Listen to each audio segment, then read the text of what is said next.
সপ্তাহের বাকি দিনগুলোতে তো স্কুল কলেজ থাকার জন্য খুব একটা বেশি নিজের পড়ার জন্য টাইম বের করা যায় না, কিন্তু যেদিন ছুটি থাকে বা যেদিন সানডে থাকে সেদিন কিভাবে তোমরা তোমাদের পুরো দিনটাকে কাজে লাগাবে, পড়াশোনার পাশাপাশি বাকি কাজকর্মগুলোকেও করবে, আজকে সেই ব্লগটাই ছোট্ট করে শেয়ার করছি। হাই এভরিওয়ান, আমি কোয়েল। আমার আরেকটা ব্লগে তোমাদের জানাই অনেক ওয়েলকাম। আজকে ছিল রবিবার, আর আজকে আমি একটু সকাল সকাল উঠে গেছিলাম। আগের দিনই বলেছিলাম এরপর থেকে সকালে ওঠারই চেষ্টা করব। ওই 6:30টার থেকে উঠেছিলাম, কিন্তু একটু ভিডিও এডিটিংয়ের কাজ ছিল, সেজন্য ওই 7টার থেকে উঠলাম। তারপর প্রথমে ব্রাশ করে নিচ্ছিলাম।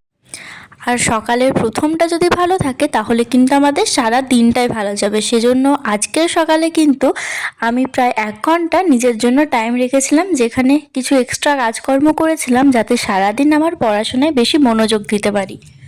প্রথমে একটু ঘুম ঘুম লাগলেও মুখ ধোয়ার পর যেই ঠান্ডা জলটা মুখে লাগিয়েছি সেই কিন্তু ঘুমটা অনেকটাই কেটে গেছিল। তারপর প্রথমে বিছানাটাকে গুছিয়ে নিচ্ছিলাম। সকালের শুরুটা কিন্তু আমার এই বিছানা গোছানো থেকেই হয়। সে সকালে উঠি আর 9টার সময় উঠি। তো দেখো, শীতকালে সব থেকে বেশি যেটা আমার কাছে টাফ কাজ সেটা হচ্ছে ব্ল্যাঙ্কেটটাকে গোছানো। দুবারের চেষ্টায় আজকের ব্ল্যাঙ্কেটটাকে গুছিয়ে নিতে পেরেছিলাম। সকালে ঘুম থেকে উঠে মুখ ধোয়ার পর কিন্তু সবার আগে নিজের বিছানাটাকে গুছিয়ে নেও, কারণ রুমের বিছানাটা যদি ভালো না থাকে তাহলে কিন্তু গোটা রুমটা দেখতে একদমই ভালো লাগে না, আর কোনো কাজে মনও বসে না। তারপর সবার আগে 1 গ্লাস জল খেয়ে নিলাম। সারা রাত ঘুমানোর জন্য তো জল খাওয়া হয় না, সেজন্য সকালে উঠে প্রতিদিনই আমি 1 গ্লাস আগে জল খাই। আমাদের শরীরে কিন্তু জলের সব থেকে বেশি দরকার, তাই সকলেই কিন্তু নিয়ম করে জল খেও। তারপর ঘুম ভাঙানোর জন্য 1 কাপ চা আর বিস্কিট নিয়ে বসে পড়েছিলাম। চা বিস্কিট খেতে খেতে দেখি ওই 7:30টার মতো ভাবছে, তাই ভাবলাম এই সময়টায় না হয় একটু যোগা করি। এটাকে ঠিক যোগা বলা যায় কি না জানি না, আমি জাস্ট সবে সবে শুরু করেছি। তোমরাও কিন্তু সারাদিনে অন্তত আধ ঘন্টা একটু এক্সারসাইজ করো, তাহলে কিন্তু শরীরটা ভালো থাকবে। আমি অন্যদিন অবশ্য সন্ধেবেলা করি, কারণ আমি সকালে অতটা উঠতে পারতাম না সেজন্য, কিন্তু আজকে যেহেতু সময় ছিল তার জন্য ভাবলাম একটু যোগা করি। তবে আধ ঘন্টা করিনি, মাত্র 15 মিনিটই করেছিলাম, কারণ স্নান করারও ছিল। আমি কিন্তু সবসময় স্নান করার পরই পড়তে বসি, তাহলে পরে স্নান করার ঝামেলাটা আর থাকে না। তাছাড়া সকাল সকাল স্নান করলে কিন্তু মাইন্ডটাও বেশ ফ্রেশ থাকে। আর ঘুম থেকে উঠে কিন্তু আমার চুলটাও ছাড়ানো হয়েছিল না, সেজন্য স্নান করার আগে একটু চুলটাকে আঁচড়ে নিলাম। যদিও রাত্রে চুল ছাড়িয়ে ঘুমোই বলে অত বেশি জট লাগে না। স্নান করার পর একটু স্কিন কেয়ার করে নিচ্ছিলাম। স্কিন কেয়ার বলতে প্রতিদিন যা ইউজ করি সেটাই, বায়োটিকের টোনার, সেই সাথে একটু ময়েশ্চারাইজার। অবশ্য বায়োটিকের টোনারটা কিন্তু প্রতিদিন ইউজ করি না, যেদিন ইচ্ছে করে সেদিন করি, না হলে কিন্তু রাখাই থাকে। তো অনেক হয়েছে, প্রায় 1 ঘন্টা কিন্তু একটু এক্সারসাইজ করা, খাওয়া দাওয়া, বিছানা গোছানো করতে গেল। তারপর যে জিনিসটার জন্য আজকে বিশেষ করে ছুটির দিনে তাড়াতাড়ি উঠেছিলাম সেটা হচ্ছে পড়াশোনা করা। সেজন্য 8টা থেকে পড়তে বসে গেছিলাম। আর যে সাবজেক্টগুলো পড়বো সেই বইগুলো কিন্তু একবারেই নামিয়ে নিয়েছিলাম। সেই সাথে যে জায়গাটাতে পড়বো সেখানটাও কিন্তু একটু ভালো মতো দেখে শুনে ক্লিন করে রেখেছিলাম। আর সকালবেলায় জানলার পাশে পড়তে কিন্তু বেশ ভালো লাগে, একটু রোদও আসে, সেজন্য বেশ মাইন্ডটাও ফ্রেশ লাগে। প্রথমে কিন্তু একটু টু ডু লিস্টটা বানিয়ে নিয়েছিলাম কী কী আজকে পড়বো সেই মতো। তো প্রথমে আজকে রেখেছিলাম ফিজিক্যাল সায়েন্স। এইগুলো না আমি কয়েকদিন আগে খাতায় লিখেছিলাম, কিন্তু আমার পড়া হয়েছিল না। আর সকালের পড়াটা তোমরা চেষ্টা করো সবসময় নতুন কোনো টপিক পড়া, তাহলে কিন্তু পড়তেও বেশ ইন্টারেস্টিং লাগে।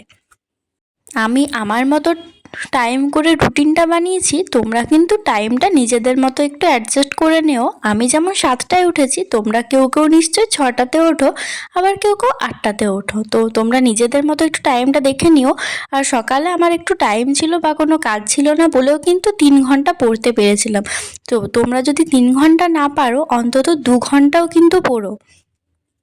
আর একটা জিনিস আমি দেখেছি, সকালে যেটা প্রথমে পড়ি সেটা কিন্তু একটু বেশি মাথায় থাকে, বা খুব তাড়াতাড়ি কিন্তু সেটা বুঝতে পারি অন্য সময়ের থেকে। তো দেখো, পড়ার পর মাঝে একটু খেয়েও নিয়েছিলাম ব্রেকফাস্ট। আজকে ছিল রুটি, সেই সাথে একটু আলু ভাজা। তারপর 11টার দিকে পড়া কমপ্লিট করে একটু ঘরটা গোছানোর জন্য এলাম। তো দেখছি সেরম কোনো অগোছালো হয়নি, শুধুমাত্র ওয়ার্ড্রবের উপরেরটা একটু এলোমেলো হয়েছিল। আর আমার এই যে পড়ার তাকটা, এটা মনে হয় লাস্ট 1 সপ্তাহ আগে গুছিয়েছিলাম। তো ভাবলাম ওয়ার্ড্রবের ওপরটাও একটু ঠিক করে নিই। আমার রুমে কিন্তু একটু অগোছালো বলতে শুধুমাত্র ওয়ার্ডরোবের ওপরটাই মাঝে মধ্যে হয়ে যায়, না হলে কিন্তু সেরম বেশি তো জিনিস রাখিনি, সেজন্য রুমটা বেশ পরিষ্কারই থাকে। আর রবিবার বা ছুটির দিন মানেই হচ্ছে সব কিছু গোছগাছ করা বা কোনো কাজ নতুনভাবে করা। আমার বেশ মনে পড়ে স্কুলের ছুটির দিনগুলো কিন্তু কত ভালো ছিল। সেই সপ্তাহে একটা দিনের জন্য অপেক্ষা করে থাকতাম কবে ছুটি থাকবে। সেদিন সারাদিন শুধু খেলতামই। সেই দিনগুলো মনে পড়লে সত্যি খুব ভালো লাগে, আবার মনটাও খারাপ লাগে। যাই হোক, দেখো আমার পড়ার তাকটাও গোছানো হয়ে গেছে। তারপর খাওয়া দাওয়া করেছিলাম, সেই সাথে একটু অন্যান্য কাজকর্ম কিছু করেছিলাম যেগুলো আর তোলা হয়নি। তারপর আবার পড়তে বসে গেছিলাম 3টা থেকে। খাওয়া দাওয়ার পর দুপুর টাইমটায় নিশ্চয়ই অনেকেই ফোন দেখে বা ঘুমিয়েই কাটিয়ে দাও। তো সেই টাইমটাকে কিন্তু অবশ্যই পড়াশোনার জন্য কাজে লাগাতে পারো যেদিন ছুটি থাকবে। কারণ এই টাইমটাতে কারো সেরকম টিউশনও থাকে না।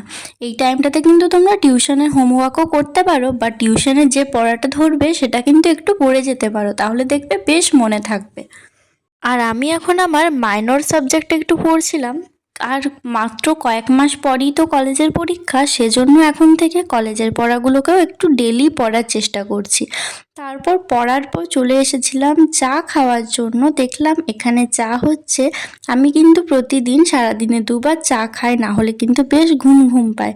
তো দেখো, চা খাওয়ার পর মাঝে 2 ঘন্টার মতো একটু নিজেকে টাইম দিয়েছিলাম। আজকে কিন্তু এক্সারসাইজ করিনি, ওই একটু মায়ের সাথে কথা বলে সময়টা কাটিয়ে দিয়েছিলাম। তোমরা কিন্তু মাঝে যে রেস্ট নেবে সেই সময় কোনো কাজও করতে পারো, আবার বাইরে ঘুরতেও যেতে পারো, একটু ওয়াক করতে পারো বা একটু এক্সারসাইজ করতে পারো। তারপর মাইন্ড ফ্রেশ করে একদম পড়তে বসবে।